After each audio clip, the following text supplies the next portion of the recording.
محبتوں کے عادی لوگ لہجوں کے سختیاں برداشت نہیں کر سکتے۔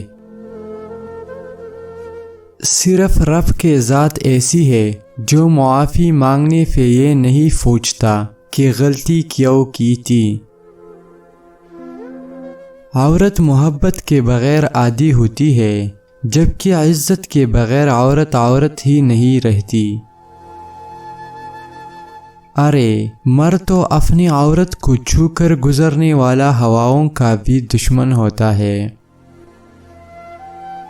مرد نے ہمیشہ عورت کو نرم و نازک اور حسین لکھا، اور عورت نے جب بھی لکھا مرد کو ظالم ہی لکھا۔ اصل میں جس کو جیسا ملا اس نے اسی ویسا لکھا۔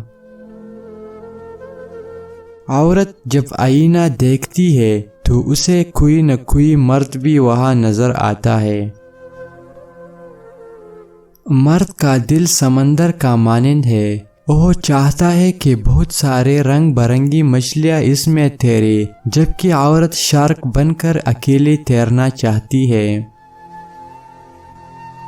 کچھ عورتیں اتنی خوش نصیب ہوتے ہیں کہ ان کے پسندیدہ مرد ان کو پانے کے لیے دنیا سے لڑتے ہیں اور اللہ کے آگے روتی بھی ہے، صرف اس لیے کہ انہیں اپنا محرم بنا سکے۔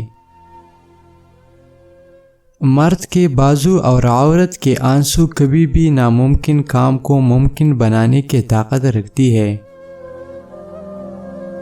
نفیس مرد ہمیشہ عورت کو محبت سے زیادہ عزت دیا کرتے ہیں، کیونکہ محبت کا اظہار تو خاص موقعوں پر ہی کیا جا سکتا ہے، جبکہ عزت ہر وقت ملحوظ خاطر رکھی جاتی ہے۔ جو عورت آپ کے لیے بار بار روتے ہو، اسے آپ سے پیار نہیں بلکہ سچی محبت ہوتی ہے۔